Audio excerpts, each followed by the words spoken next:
Good morning, students. இது manufacturing process class. போன class வரைக்கும் 2 யூனிட் கம்ப்ளீட் பண்ணியிருக்கோம்.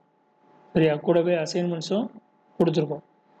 ஸோ நீங்கள் அசைன்மெண்ட்டை கம்ப்ளீட் பண்ணி சீக்கிரமாக சைன் வாங்கிட்டு அடுத்த தேர்ட் யூனிட்டை ட்ரை பண்ணுங்கள். சரிங்களா?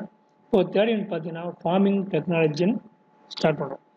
ஃபார்மிங் டெக்னாலஜி ஃபார்மிங் அப்படின்னா பார்த்தீங்கன்னா ஒரு வடிவத்தை ஃபார்ம் பண்ணுறது அப்படின்னு சொல்லுவோம். பார்த்தீங்கன்னா ஃபார்மிங் ஒரு குரூப் ஃபார்ம் பண்ணுறோம் அப்படின்னா அமைக்கிறது, ஒரு வடிவத்தை அமைக்கிறது, அதுக்கு பேர் தான் ஃபார்மிங் அப்படின்னு சொல்லி நம்ம ஒரு மெட்டலை தேவையான வடிவத்துக்கு மாற்ற பயன்படுற ப்ராசஸ் தான் இந்த ஃபார்மிங் ப்ராசஸ். சரி, இதில் என்ன 2 வகையான ப்ராசஸ் இருக்குது. ஒன்று கோல்ட் ப்ராசஸ், இன்னொன்று ஹாட் ப்ராசஸ் சொல்லி, ஹாட் ஒர்க்கிங், கோல்டு ஒர்க்கிங் சொல்லி. சரி, இதில் எப்படி பண்ணுறோம் அப்படின்னு பார்த்தீங்கன்னா ஒரு எக்ஸ்டர்னல் ஃபோர்ஸ், அதாவது ஒரு விசை, நம்ம ஒரு விசை கொடுக்குற, ஒரு சுத்தியில் அடிக்கிறோம், இல்லை ஒரு மெஷினை வச்சு ப்ரெஸ் பண்ணுறோம், அந்த மாதிரி ஒரு எக்ஸ்டர்னல் ஃபோர்ஸ் கொடுத்து ஒரு மெட்டலை நம்ம என்ன பண்ணுறோம், நமக்கு தேவையான வடிவத்துக்கு மாற்றுறதுக்கு பேர் தான் ஃபார்மிங் ப்ராசஸ் அப்படின்னு சொல்லி சொல்கிறோம். சரி, இந்த ஃபார்மிங் ப்ராசஸில் 2 வகை இருக்குதுன்னு சொல்லிடுது. ஒன்று ஹாட் ஒர்க்கிங் ப்ராசஸ், இன்னொன்று cold working process. Hot working process அப்படின்னு பார்த்தீங்கன்னா மெட்டலை ஒரு பிளாஸ்டிக் ஸ்டேஜ் அப்படின்னா உருகிறதுக்கு முன்னால் உள்ள ஒரு ஸ்டேஜ், அந்த பிளாஸ்டிக் ஸ்டேஜுக்கு நம்ம அதை ஹீட் பண்ண வச்சுங்களேன், அதில் உள்ள மூலக்கூறுகள்லாம் கொஞ்சம் அப்படியே இடம் மாறிடும்.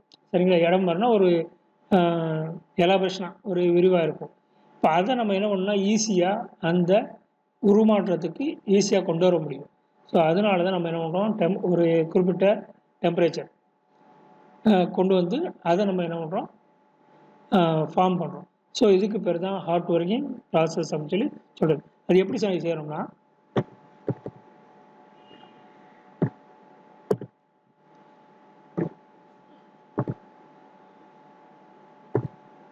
அடுத்து பாருங்க கோல்டு ஒர்க்கிங் ப்ராசஸ். இது பார்த்தீங்கன்னா அறை வெப்பநிலையிலே அப்படின்னு பார்த்தீங்கன்னா, அறை வெப்பநிலைனா ரூம் டெம்பரேச்சர். நம்ம அந்த ரூம் டெம்பரேச்சர் நம்ம சாதாரணமாக வச்சுக்கோங்களேன், அந்த சாதாரண வெப்பநிலையில் நம்ம மெட்டலை உருமாற்றம் செய்கிறதுக்கு உண்டானது தான். இப்போ எப்படின்னு பார்த்தீங்கன்னா, இப்போது ஒரு தங்க வேலை செய்கிறவர் இருக்கார், ஒரு காப்பர், அலுமினியம் இதெல்லாம் ஒர்க் பண்ணுறோம் வச்சுக்கலாம். இதெல்லாம் ரொம்ப உருகுநிலை கம்மியாக உள்ளது. இது ஈஸியாக நம்ம நெளிக்க முடியும். ஸோ இது ஈஸியாக கம்மியாகவும் கொண்டு வர முடியும். ஸோ அறை வெப்பநிலையில் ஒரு மெட்டலை நம்ம உருமாற்றம் செய்ய முடியும் அப்படின்னா அந்த செயல்முறை தான் கோல்டு ஒர்க்கிங் ப்ராசஸ். இப்போ ஒரு உலோகத்தோட நீளும் தன்மை அதிகமாக இருந்துச்சுன்னா, இப்போ தங்கத்தில் பார்த்தீங்கன்னா ஈஸியாக ரொம்ப நீளமாக கம்பியால் வளைச்சி நம்ம செயின் செய்கிறாங்கல்ல, அது மாதிரி உலோகம்னா தங்கம், காப்பர், பிராஸு, இந்த அலுமினியம் இதெல்லாம் பார்த்தீங்கன்னா ஈஸியாக கம்பியாக நம்ம கொண்டு வர முடியும். ஸோ அந்த மாதிரி இது ஈஸியாக நம்ம கோல்டு ஒர்க்கிங் ப்ராசஸில் செய்ய முடியும். மெட்டல் அலாய்ஸ், உலோக கலவையை காட்டிலும் தனி உலோகத்தை வந்து ஈஸியாக நம்ம உருமாற்றம் செய்ய முடியும். இப்போ அடுத்து பார்த்தீங்கன்னா ஹாட் ஒர்க்கிங் ஆப்ரேஷன்ஸ். என்னென்ன ஹாட் ஒர்க்கிங் இருக்குது, என்னென்ன ஹாட் ஒர்க்கிங் ஆப்ரேஷன்ஸ் இருக்குன்னு பாருங்கள். ஃபர்ஸ்ட் பார்த்தீங்கன்னா ரோலிங், 2வது ஃபோர்ஜிங், 3வது ஸ்மித் ஃபோர்ஜிங், 4வது ட்ராப் ஃபோர்ஜிங், 5வது அப்சர் ஃபோர்ஜிங், 4வது ப்ரெஸ் ஃபோர்ஜிங், 7வது ரோல் ஃபோர்ஜிங். ஸோ இத்தனை வகையான ஹாட் ஒர்க்கிங் ஆப்ரேஷன்ஸ் இருக்குது. நம்ம ஒவ்வொன்றா பார்ப்போம். ஃபர்ஸ்ட் ரோலிங் பார்ப்போம், அடுத்து ஃபோர்ஜிங் பார்ப்போம், அடுத்து ஸ்மித் ஃபோர்ஜிங் சொல்லி ஒவ்வொன்றா நம்ம ஸ்டெப் பை ஸ்டெப்பாக ஒவ்வொன்றையும் பார்ப்போம். நம்ம ஆல்ரெடி சொல்லியிருக்கேன், ஹாட் ஒர்க்கிங் ஆப்ரேஷன்றது ஒர்க் பீஸை ஹீட் பண்ணி நமக்கு தேவையான வடிவத்துக்கு மாற்றுறதுக்கு பேர் தான் ஹாட் ஒர்க்கிங் ஆப்ரேஷன்ஸ். அதில் உள்ள சில வகைகள் இப்போ குறிப்பிட்டிருக்கு. இப்போ இது அதில் பார்த்தீங்கன்னா ரோலிங் அப்படின்னு சொல்லி பார்த்தீங்களா, இந்த ரோலிங் அப்படின்றது என்னென்னு பார்த்தீங்கன்னா 2 ரோலர் சுற்றிக்கிட்டே இருக்கும். நல்லா கவனிங்க, 2 ரோலர் சுற்றிக்கிட்டு இருக்கும். அதுக்கு இடையில நம்ம எந்த ஒரு மெட்டலை தேவையான ஷேப்புக்கு மாற்றணும்னு நினைக்கிறோமோ அந்த மெட்டலை அந்த 2 ரோலுக்கு இடையில உள்ளே விட்டு அதை நம்ம உருமாற்றம் அடைய வைக்கிறதுக்கு பேர் தான் ரோலிங் ஆப்ரேஷன் அப்படின்னு சொல்லி சொல்கிறது. சரி, இந்த ரோலிங் ஆப்ரேஷன்லேயே 2 வகை என்ன பார்த்தீங்கன்னா hot rolling, cold rolling. Hot rolling அப்படின்னா மெட்டலை அந்த ரீகிறிஸ்டலைசேஷன் டெம்பரேச்சர், ரீகிறிஸ்டலைசேஷன்னா அந்த மெட்டலுக்குள்ள உள்ள அந்த மூலக்கூறுகள் அந்த ஒரு நெகிழ்வு தன்மை அடைகிறதுக்கு தான் ரீகிறிஸ்டலைசேஷன் அப்படின்னு சொல்லுது. அந்த வெப்பநிலைக்கு மேலே நம்ம அதை கொண்டு வரணும், அந்த மெட்டலை ஹீட் பண்ணணும். ஹீட் பண்ணி சுற்றிட்டு இருக்கிற 2 ஒர்க் பீஸ் கடையில் ஃபோர்ஸ் பண்ணி தள்ளி நமக்கு தேவையான ஷேப்பை அடைகிறது தான் hard working R hot rolling operation அப்படின்னு சொல்கிறது. இப்போ படத்தை பார்த்தீங்கன்னா இந்த படத்தில் தெரியும். படத்தில் பாருங்கள் 2 ரோல் இருக்குது. மேலே உள்ள ரோல், கீழே உள்ள ஒரு ரோல். ரெண்டும் எப்படி சுற்றணும் பாருங்கள். கீழே உள்ளது ஒரு டைரக்ஷனில், மேலே உள்ளது ஒரு டைரக்ஷனில். இப்போ ரெண்டும் ஆப்போசிட் டைரக்ஷன் சுற்றுற மாதிரி தெரியும், சரிங்களா? இப்போது இது ரெண்டும் சுற்றுறப்போ நம்ம இடையில மெட்டலை உள்ளே விடுறோம். உள்ளே விட்டு அந்த ஃபோர்ஸ் பண்ணி உள்ளே தள்ளுறப்போ என்ன பார்த்தீங்கன்னா, இங்கே இருக்கிற அந்த ஸ்ட்ரக்சர் எப்படி பார்த்தீங்கன்னா அகலகரமாக இருக்குது. இங்கே வரப்போ ஒரு நீல வாட்டில் அப்படியே சுருங்கி நீல வாட்டில் ஆயிடுது. இப்போ நீல வாட்டில் ஆயிடுறப்போ என்ன ஆகும், நமக்கு அந்த மெட்டலோட ஸ்ட்ரக்சர் அப்படி உருமாறி அகலமாக உள்ளது அப்படியே நீளமாக உருமாறு, தடிமனாக உள்ளது அப்படியே கொஞ்சமாக தட்டையாக நீளமாக நம்ம எலங்கேட் பண்ணுறோம். அப்போ அந்த உள்ள கிரெயின்ஸும் எலாங்கேஷன் ஆகும், அந்த விரிவாக்கம் அடையும். ஸோ இதுதான் என்னென்னு பார்த்தீங்கன்னா ஹாட் ரோலிங். கீழே பார்த்தீங்கன்னா எல்லாமே இருக்கும். மெட்டலை நம்ம ரோல் பண்ணி செலுத்துகிறப்போ கம்ப்ரசிவ் ஸ்ட்ரெஸ், அதனால் உண்டாகக்கூடிய பிளாஸ்டிக் டிஃபார்மேஷன். இந்த கம்ப்ரசிவ் ஸ்ட்ரெஸ் அப்படின்றது அழுத்தத்தினால் ஏற்படக்கூடிய ஸ்ட்ரெஸ். அதனால் அழுத்தத்தினால் என்ன ஆகுதுன்னா அந்த மெட்டலானது பிளாஸ்டிக் டிஃபார்மேஷன் அடையுது. அதனால் இந்த கிரெயின்ஸ் எல்லாம் கொஞ்சம் என்னாகும், எலங்கேட் ஆகும். எலங்கேட் ஆகி அந்த ஒர்க் பீஸ் ஆனது நீல வாக்கில் அப்படியே விரியுது. ஸோ இதன் மூலமாக நம்ம செய்யக்கூடியதான் ஹாட் ரோலிங் ஆப்ரேஷன் சொல்லி. சரி, இதில் என்னென்ன நம்ம செய்யலாம் பார்த்தீங்கன்னா, ஹாட் ரோலிங் மூலமாக metal sheet, plate, rounds, I section, T section, channel, angles, இந்த மாதிரி நமக்கு தேவையான டிசைன்ஸை இதில் பண்ண முடியும். ஸோ இதுதான் ஹாட் ரோலிங் ஆப்ரேஷன். அடுத்து பார்த்தீங்கன்னா கோல்ட் ரோலிங். அதுக்கு ஆப்போசிட். ஹாட் ரோலிங்கில் மெட்டலை ஹீட் பண்ணி நம்ம அந்த 2 ரோலுக்கு இடையில் கொடுக்கறது ஹாட் ரோலிங் ஆப்ரேஷன் சொன்னோம். இப்போ கோல்ட் ரோலிங்கில் அந்த மெட்டலை ஹீட் பண்ணாமலேயே அரை வெப்பநிலையே சாதாரணமாக நம்ம ரூம் டெம்பரேச்சர் பார்த்தீங்களா, ரூம்குள்ளே எந்த ஒரு இதுவும் பண்ணாமல் மெட்டலை ஹீட் பண்ணாமல் அப்படியே வச்சு 2 ரோலுக்கு இடையில் செலுத்துகிறப்போ ஏற்படக்கூடிய கம்ப்ரஷன்ஸ்னால அந்த மெட்டல் கொஞ்சம் டிஃபார்மேஷன் அடையும். இந்த டிஃபார்மேஷன் நம்ம ஹீட் பண்ணுறதுக்கான ரொம்ப கம்மியாக இருக்கும். ஏன்னா ஹீட் பண்ணுறப்போ ஈஸியாக டிஃபார்மேஷன் அடையும். இப்போது ஹீட் பண்ணலை, கோல்டில் கண்டிஷனில் இருக்கின்றப்போ டிஃபார்மேஷன் கம்மியாக அடையும். அப்போ என்ன ஆகுதுன்னா, நமக்கு தேவையான வடிவத்தை பெறுறதுக்கு ஒரு 2-3 தடவை இந்த ரோல்களை விட்டு நமக்கு தேவையான வடிவத்தை அடைய முடியும். ஸோ இதுதான் கோல்ட் ரோலிங் ஆப்ரேஷன். ஃபர்ஸ்ட் பார்த்தது ஹாட் ரோலிங் ஆப்ரேஷன், ரெண்டாவது பார்த்தது கோல்ட் ரோலிங் ஆப்ரேஷன் சொல்லி சொல்கிறோம். சரி, அடுத்து பார்த்தீங்கன்னா ஃபோர்ஜிங். ஃபோர்ஜிங் அப்படின்னா கம்ப்ரசிவ் ஃபோர்ஸ் இல்லைன்னா இம்பேக்ட் ஃபோர்ஸ். இது மூலமாக நம்ம மெட்டலை தேவையான வடிவத்துக்கு மாற்றுறது தான் ஃபோர்ஜிங் அப்படின்னு சொல்லி சொல்கிறோம், சரிங்களா? இப்போது ஃபோர்ஜிங்கில் 2 இருக்குது. ஹாட் ஃபோர்ஜிங் அப்படின்றது மெட்டலை ரீகிறிஸ்டலைசேஷன் டெம்பரேச்சருக்கு மேலே வெப்பப்படுத்தி செய்யக்கூடியது ஹாட் ஃபோர்ஜிங். ரீகிறிஸ்டலைசேஷன் ஆல்ரெடி சொல்லியிருக்கேன். அந்த மெட்டலில் உள்ள மூலக்கூறில் ஒரு ஸ்டேஜ் கொண்டு அதை இது பண்ணுறது தான் ரீகிறிஸ்டலைசேஷன். அது என்ன ஒரு கொஸ்டினில் கொண்டு வருது, சரிங்களா? இது ஃபோர்ஜிங், கம்ப்ரசிவ் ஃபோர்ஸ் மூலமாக கொண்டு வரோம். இப்போ அடுத்து பார்த்தீங்கன்னா ஸ்மித் ஃபோர்ஜிங் அப்படின்னா மேனுவல் இல்லை பவர் மூலமாக ஸ்மித் ஃபோர்ஜிங் செய்கிறோம். சரி, இந்த முறையில் பார்த்தீங்கன்னா ஒர்க்கர் அவரோட திறமையை பொறுத்தான், அவரோட ஸ்கில் எவ்வளோ இருக்குது அப்படின்ற பொறுத்தான் அவர் எந்த மாதிரி பொருளை உருவாக்குற ட்ரை பண்ணுறாரோ அது ஈஸியாக அவர் அடைய முடியும். அவரோட திறமையை வச்சு தான் அந்த அக்யூரசி கிடைக்கும். ஒரு அருவா செய்கிறதோ, இல்லை ஒரு ஹேமரை செய்கிறதோ, இல்லை ஒரு டிசைன் ஏதாவது பொருளை செய்கிறதோ, அவருக்கு அந்த தொழிலில் உள்ள திறமையை வச்சு தான் அந்த பொருளை ஈஸியாக நம்ம அடைய முடியும். இது ஸ்மித் ஃபோர்ஜிங் அப்படின்னு சொல்லி சொல்கிறது. ஹேண்ட் ஃபோர்ஜிங் இதில் பார்த்தீங்கன்னா எந்த ஒரு ஷேப் அடையணுமோ அந்த மெட்டலை ஹீட் பண்ணுறோம். மெட்டலை ஹீட் பண்ணி டாங்ஸில் பிடிச்சிக்கிட்டு நமக்கு தேவையான ஆன்வீல்னால் ஒரு திடமான இரும்பு, அவ்வளோதான், ஒரு திடமான இரும்பு அது மேலே வச்சு சமட்டிவோ இல்லை சுற்றியிலே வச்சு அடித்து நமக்கு தேவையான அந்த ஷேப் கொண்டு வரதான். இது ஒரே டைம் அடித்து கொண்டு வந்துட முடியாது.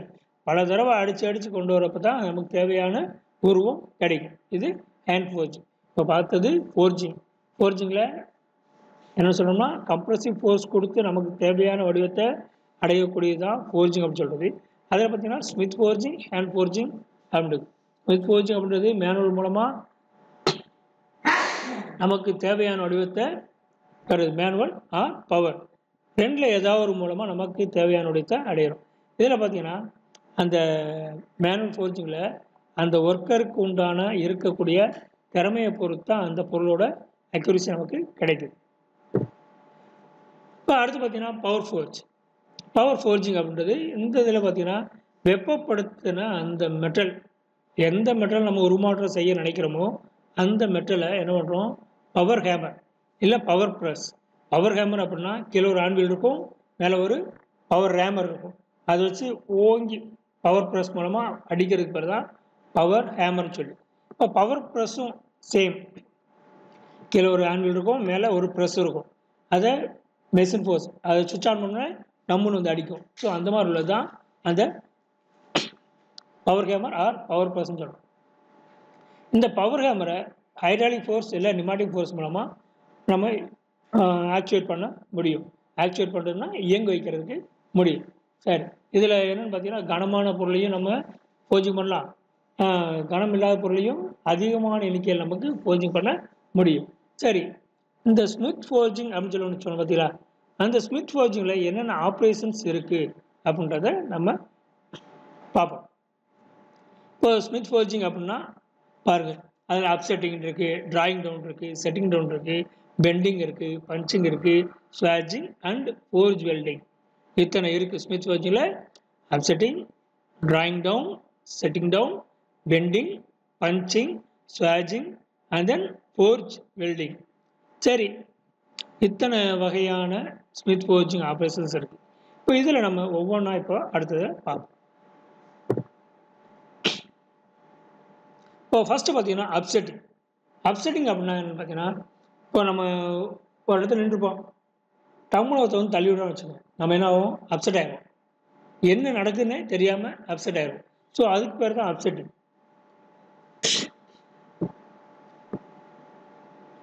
ஒரு மெட்டலை எந்த இடத்துல நம்ம உருமாற்றம் செய்ய நினைக்கிறோமோ அந்த இடத்த அப்செட் பண்ணி நம்ம உருமாற்றம் அடைய வைக்கிறதுக்கு தான் அப்செட்டிங் சொல்லுவோம்.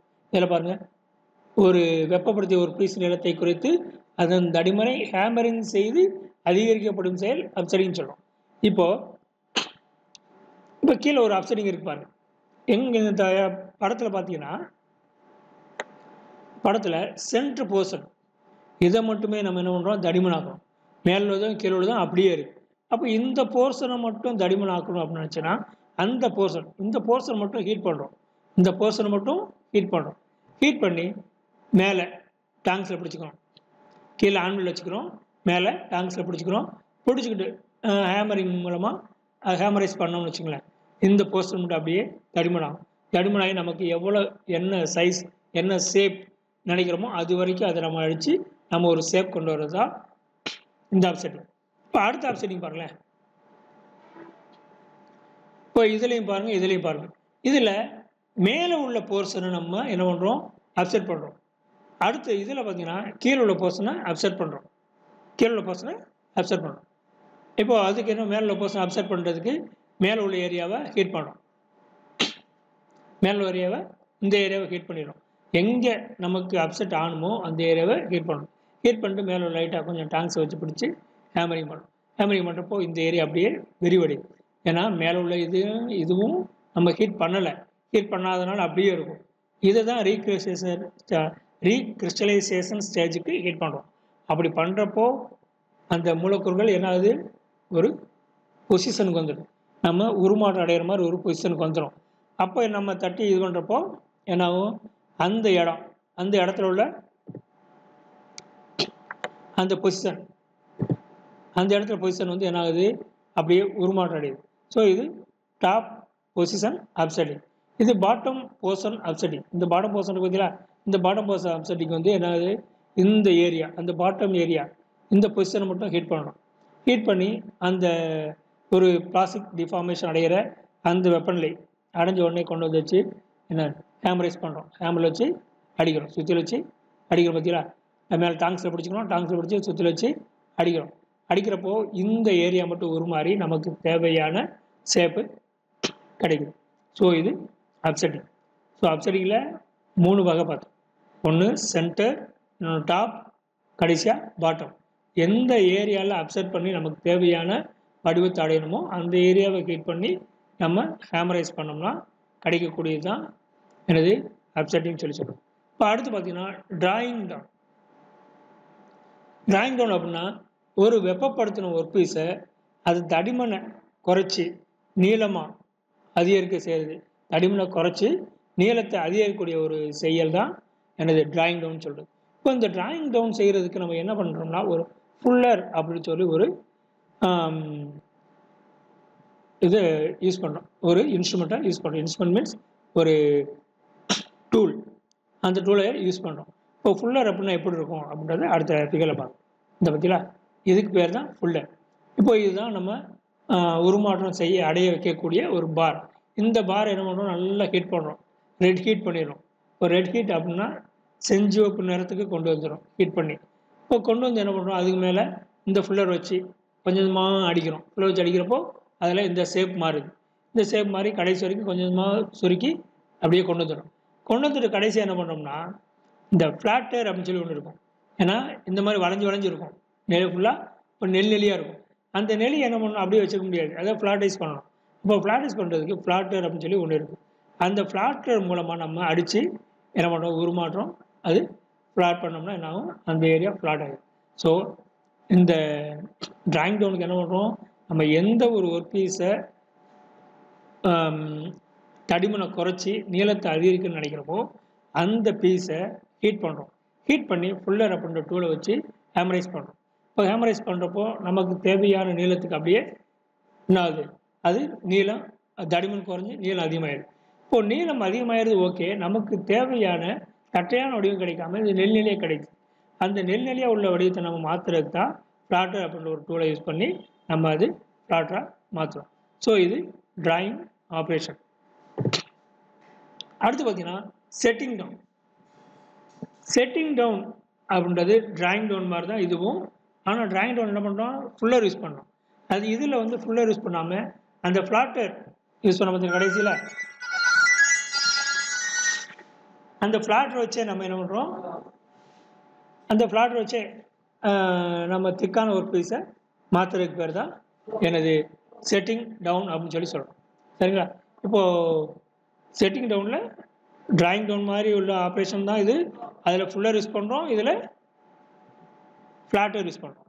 ஸோ அதுலேயும் ஃபுல்லர் யூஸ் பண்ணி சுற்றில் அடித்து நமக்கு தேவையான தடிமனை குறைச்சி நீளத்தை எக்ஸ்டெண்ட் பண்ணணும். அதே மாதிரி இதுலேயும் ஃப்ளாட்டர் யூஸ் பண்ணி நம்ம தடிமனை குறைச்சி நீளத்தை எக்ஸ்டெண்ட் பண்ணணும்.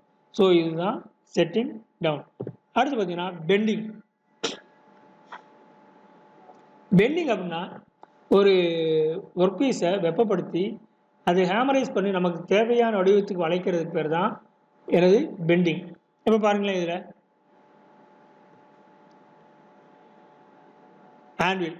ஆன்வில் வச்சு இந்த ஒரு மூக்கு மாதிரி ஒரு போர்ஷன் இருக்குல்ல, அதில் வச்சு நம்ம ஹீட் பண்ணி தட்டி வளைச்சோம் அப்படின்னா இதை பெண்ட் பண்ணலாம். இல்லை நம்ம இன்னொரு போர்ஷன் பண்ணலாம். வயசு இருக்குது, வயசில் ஒரு ராடு வைக்கிறோம். இந்த ராடோட சைஸ் ஷேப்புக்கு நம்ம வளைக்கணும் அப்படின்னா அந்த ராடை வச்சுட்டு நடுவில் ஒரு தகடை வைக்கிறோம். நம்ம எந்த தகடை வளைக்கணுமோ அந்த தகடை வளைச்சி அப்படியே வளைச்சோம் அப்படின்னா இது ஒரு பெண்டிங் ஆப்ரேஷன். இந்த bending over the peak of anvil. பீக்னா மூக்கு மேலே வச்சுக்கோங்களேன். அந்த மூக்கு மேலே உள்ள நம்ம அந்த ஷேப்புக்கு வளைக்கக்கூடியது இந்த ஆப்ரேஷன். இதில் பார்த்தீங்கன்னா வயசில் ஒரு ரவுண்ட் பாரை வச்சு அதன் மூலமாக வளைக்கக்கூடியது இந்த பெண்டிங் ஆப்ரேஷன். மூணாவது பெண்டிங் ஆப்ரேஷன் பார்த்தீங்கன்னா ஆன்விலோட எட்ஜில் நம்ம எந்த ஒரு மெட்டல் பீஸை வச்சு வளைக்கணுமோ அதை வச்சு நம்ம தட்டி வளைக்கக்கூடியதாக எனது பெண்டிங் ஆப்ரேஷன். இதை ஹீட் பண்ணியும் பண்ணலாம், ஹீட் பண்ணாமலையும் பண்ணலாம். ஏன்னா திக்னஸ் கம்மியாக இருந்துச்சு அப்படின்னா ஹீட் பண்ணாமல் ஈஸியாக பண்ணிட முடியும். திக்னஸ் அதிகமாக இருந்துச்சு அப்படின்னா ஹீட் பண்ணாமல் ஈஸியாக செய்ய முடியாது. ஸோ இது பெண்டிங் ஆப்ரேஷன். அடுத்து பார்த்தீங்கன்னா பஞ்சிங். இப்போ பஞ்சிங் ஆப்ரேஷன் அப்படின்றப்போ என்ன பார்த்தீங்கன்னா பஞ்சிங்னா ஹோல்ஸ் ஃபார்ம் பண்ணுறது தான் பஞ்சிங் ஆப்ரேஷன். இப்போ பஞ்சிங் ஆப்ரேஷனில் என்ன இருக்குது அப்படின்னு பார்த்தீங்கன்னா பாருங்கள், ஒரு ஒர்க் பீஸை வெப்பப்படுத்தி எந்த ஒரு பிளேஸில் நம்ம ஹோல் ஃபார்ம் பண்ணுமோ அந்த இடத்த நல்லா ஹீட் பண்ணிக்கிறோம். ஹீட் பண்ணிவிட்டு அதை ஆன்வில்ல ஹோல் உள்ள போர்ஷனில் வச்சு மேலே பஞ்சை வச்சு நம்ம ஹேமரைஸ் பண்ணோம்னா தேவையான இடம் வந்து ஹோல் ஆகிடும். ஸோ அதுதான் பஞ்சிங் ஆப்ரேஷன். இதில் பார்த்தீங்களா டை நம்ம ஹோல் போடுறதுக்கு யூஸ் பண்ணக்கூடிய டை. இது ஒர்க் பீஸ், கருப்பாக உள்ளது ஒர்க் பீஸ், கருப்பாக உள்ளது ஒர்க் பீஸ். இது வந்து பஞ்சு, நம்ம எந்த சைஸுக்கு ஹோல் தேவைப்படுதோ அந்த சைஸுக்குனால பஞ்ச். மேலேருந்து ஹேமர் வச்சு நம்ம பண்ணுறோம். இப்போது ஒர்க் பீஸில் இந்த சைஸுக்கு நம்ம ஹோல் போடணும். அப்போ என்ன பண்ணுறோம், அந்த டையில் வச்சுக்கிறோம். வச்சு ஒர்க் பீஸ் வச்சு மேலே பஞ்சை வச்சுட்டு ஹேமரைஸ் பண்ணோம்னா நமக்கு தேவையான இந்த ஷேப்பில் ஹோல் கிடச்சிருக்கு. ஸோ இது பஞ்சிங் ஆப்ரேஷன்ஸ். ஸோ நம்ம இது வரைக்கும் இன்றைக்கி என்னென்ன பார்த்தோம் அது பார்த்திங்கன்னா, ஃபஸ்ட்டு ஃபார்மிங் டெக்னாலஜி அப்படின்னு பார்த்தோம். அதில் என்னென்ன ஆப்ரேஷன்ஸ் இருக்குது, கோல்டு ஒர்க்கிங் ஆப்ரேஷன் இருக்குது, ஹார்ட் ஒர்க்கிங் ஆப்ரேஷன்ஸ் இருக்குது அப்படின்னு. இப்போ ஹார்ட் ஒர்க்கிங்கில் என்னென்ன ஆப்ரேஷன்ஸ் இருக்குது அப்படின்றதை பார்த்தோம். Rolling, forging, smith forging, draw forging, upset forging, press forging and then roll forging இருக்குது அப்படின்னு சொல்கிறோம். அதில் ரோலிங்கில் ஹார்ட் ரோலிங், கோல்டு ரோலிங். அடுத்து ஃபோர்ஜிங், ஃபோர்ஜிங்கில் smith forging, hand forging, power forging அப்படின்னு பார்த்தோம். அடுத்து ஸ்மித் ஃபோர்ஜிங் ஆப்ரேஷன்ஸ் அப்படின்னு பார்த்தோமா, அதில் upsetting, drawing down, setting down, bending, punching, swaging, forge welding அப்படின்னு இருக்குது. இதில் நம்ம எது வரைக்கும் பார்த்துருக்கோம் அப்படின்னா upsetting, drawing down, setting down, bending, punching. இந்த பஞ்சிங் வரைக்கும் இன்றைக்கி பார்த்துருக்கோம். மீதியை அடுத்த கிளாஸ் பார்ப்போம். Okay students, see you. அடுத்த கிளாஸ் பார்ப்போம்.